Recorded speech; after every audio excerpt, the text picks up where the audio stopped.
मौजूद हैं और deputy CM Ajit Pawar corona संक्रमित हो गए हैं। कोरोना का भी ग्राफ बढ़ता जा रहा है। मुख्यमंत्री, राज्यपाल और अब अजीत पवार। शिवानी का रुख करते हैं। शिवानी, बिल्कुल, देखिए यहाँ पर जितने भी नए मिनिस्टर्स हैं, यानी कि जो बागी मिनिस्टर्स की पोजीशंस अब नए मिनिस्टर्स को दी गई है, उनके भी जो ओवरऑल प्रोसीजर्स होते हैं, प्रोटोकॉल्स होते हैं, वो आज फॉलो किए जाएंगे। ये इन लोगों की पहली मीटिंग होगी नई मिनिस्ट्रीज़ को अपने हाथ में लेने के बाद, इसलिए काफ़ी ज़्यादा अहम इस पर्टिकुलर मीटिंग को देखा जा सकता है। हालांकि इस पूरी मीटिंग के अंदर जो है CM Uddhav Thackeray video conferencing के जरिए जुड़ेंगे। कल ही नामांकन किया गया था कि किस तरह से एकनाथ शिंदे की और अन्य बागी मंत्रियों की जो कुर्सियाँ हैं, मिनिस्ट्रीज़ हैं, पोर्टफोलियोज हैं, वो नए मिनिस्टर्स को, अनिल परब को, सुभाष देसाई को, आदित्य ठाकरे को दिए गए हैं। तो अब जाहिर सी बात है ऑन पेपर्स, ऑन डॉक्यूमेंटेशन जो हैं, इन्हें नए पोर्टफोलियोज भी दिए जाएंगे। सीएम उद्धव ठाकरे जो है वो इनका गाइडेंस जो है वो वीडियो कॉन्फ्रेंसिंग के जरिए करेंगे। साफ तौर पर कहा जा सकता है कि दिल्ली, मुंबई, गुवाहाटी, सूरत, ये ऐसे 4 स्पॉट्स हो चुके हैं फिलहाल देश भर में, जो कि महाराष्ट्र की राजनीति को आगे तय करने वाले हैं कि किस दिशा में जाएंगे।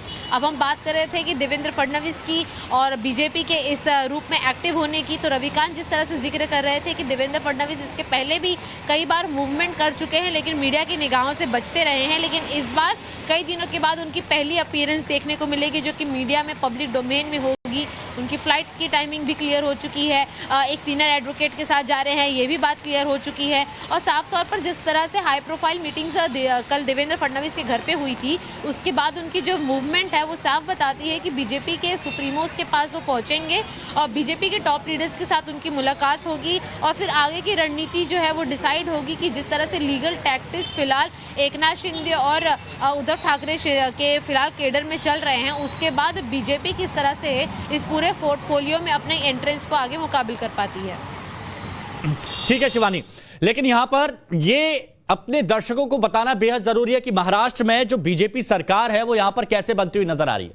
वो जरा एक बार हम तस्वीरों में यहां पर दिखा देते हैं ताकि आप बेहतर तरीके से समझ पाएं कि यहां पर किस तरह के हालात होंगे।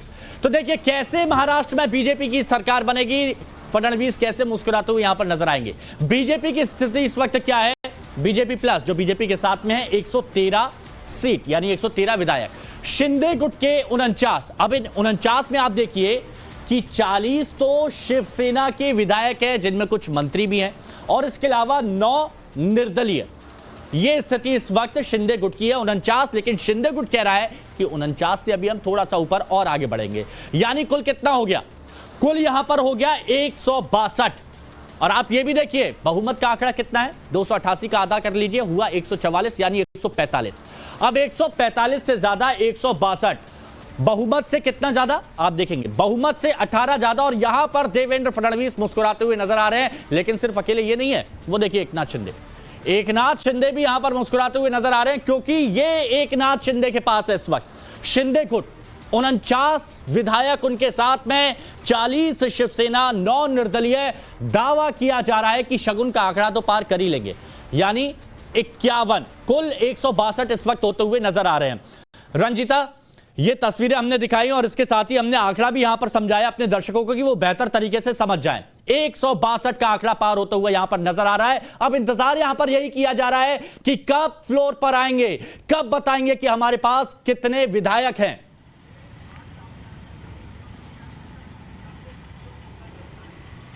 इंतजार इस बात का भी किया जा रहा है कि आखिर पहला दांव कौन खेलेगा। सारी चीज़ें जो है वो क्लियर है, किसके पास कितने विधायक है, कौन बहुमत के नज़दीक है और कौन बहुमत जो है उससे पिछड़ गया है। निश्चित तौर पर जो आंकड़े लगातार हम अपने टीवी स्क्रीन पर दिखा रहे हैं, उसमें ये देखा जा सकता है साफ तौर पर कि उद्धव सरकार के पास अंक नहीं है, वो अल्प मत में चली गई है और ये सरकार या तो फ्लोर टेस्ट में गिरेगी या फिर एक हाई मोरल ग्राउंड लेते हुए जो उद्धव ठाकरे हैं वो खुद इस्तीफा देंगे। हालांकि 2 बार पहले भी इस्तीफे की पेशकश उन्होंने की थी, ये सूत्र बताते हैं, लेकिन शरद पवार ने उन्हें इस्तीफा देने से रोक दिया था। अब आंकड़ों पर अगर बात की जाए तो आंकड़े जो है वो बीजेपी की तरफ और जो शिंदे गुट है उनकी तरफ इशारा करता है कि वो दोनों मिलकर सरकार बना सकते हैं। और अगर जब फ्लोर टेस्ट की बात कही जाएगी और अगर उस वक्त शिंदे गुट नहीं इसमें शामिल होता है, एब्सटेंट करता है, उसके बावजूद भी इतने आंकड़े तक बीजेपी जरूर पहुंच रही है कि वो सरकार बना ले, लेकिन सभी पार्टियों की नजर एक दूसरे के दांव पर है। कौन पार्टी आगे आकर फ्लोर टेस्ट की बात करता है, उसके राजनीतिक और जो कानूनन पहलू क्या होंगे, क्योंकि मामला सिर्फ राजनीतिक नहीं है, इसमें सुप्रीम कोर्ट की एंट्री होने के बाद ये पूरी तरह से लीगल भी हो गया।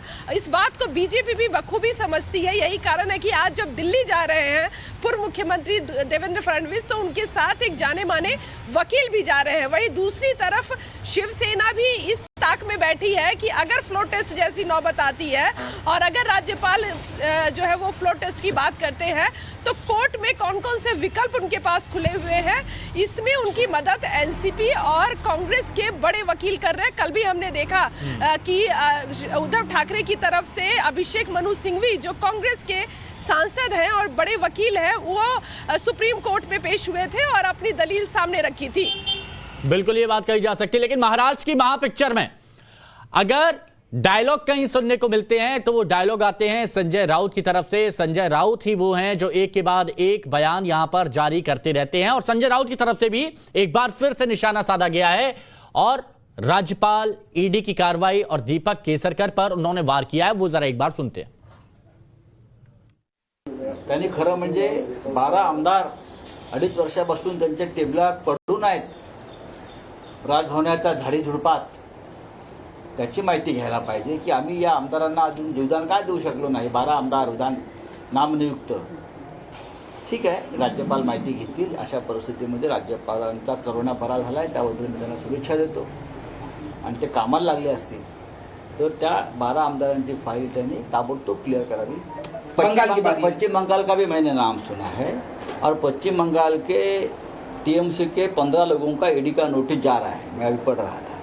तो ठीक है, ये सरकार कौन बना रहा है, बीजेपी बना रही है या सेंट्रल इन्वेस्टिगेशन एजेंसी बना रही है, उस बारे में बहुत बड़ा प्रश्न चिन्ह खड़ा हो गया है। झारखंड में भी चल रहा है, लेकिन कुछ भी करो हम डरने वाले लोग नहीं हैं, चाहे मुझे यहाँ से गिरफ्तार करके लेके जाए। दीपक केसरकर ने एक पत्र लिखा था जिसमें उन्होंने कहा कि संजय राउत शिवसेना को खत्म कर रहे हैं। कौन, किसने? दीपक केसरकर ने एक पत्र लिखा और वो कह रहे हैं वो कब आए पार्टी में, बाला साहब के देहांत के बाद वो पार्टी में आए, वो क्या शिवसेना की बात करेंगे, छोड़ दीजिए उनको, बोलो सावनगढ़ में चुनकर आकर दिखाइए।